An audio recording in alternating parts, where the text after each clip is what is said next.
ગત 29 ઓક્ટોબરના બપોરના 3 થી 4 વાગ્યાના અરસામાં એક મહિલા ફરિયાદી દ્વારા તેઓના મોપેડની ડેકીમાંથી 40,000 રોકડની ચોરી થઈ હોવાની ફરિયાદ વારસિયા પોલીસ મથકે નોંધાવી હતી, જે ફરિયાદના આધારે વારસિયા પોલીસ તેમજ વડોદરા ક્રાઇમ બ્રાન્ચ દ્વારા સીસીટીવી તેમજ વુમન સોર્સના મદદથી તપાસ શરૂ કરવામાં આવી હતી। તપાસ દરમિયાન જાણવા મળ્યું હતું કે 3 શંકાસ્પદ ઈસમો સંગમ 4 રસ્તા પાસે જ્યારે મહિલા ફરિયાદી ફ્રૂટ લેવા માટે ઊભા હતા ત્યારે તેઓને મોપેડની ડેકીમાં રોકડ રકમ મૂકતા જોઈ ગયા હતા, જે બાદ તેઓએ પીછો કરીને વારસિયા રિંગ રોડ પર આવેલી SBI બેંક પાસે મોપેડ પાર્ક કરીને મહિલા બેંકમાં ગયા બાદ તેની ડેકી તોડીને તેમાં મૂકેલી રોકડ રકમ ઉઠાતરી કરીને પલાયન થઈ ગયા હતા।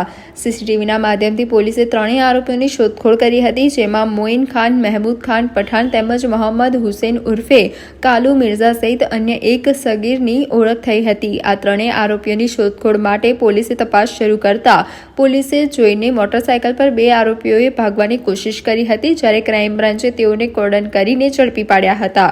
પોલીસ પૂછપરછમાં તેઓ પાસેથી ચોરી કરાયેલી 40,000ની રોકડ રકમ સામે 14,000 રોકડ રકમ રિકવર કરવામાં સફળતા મળી હતી।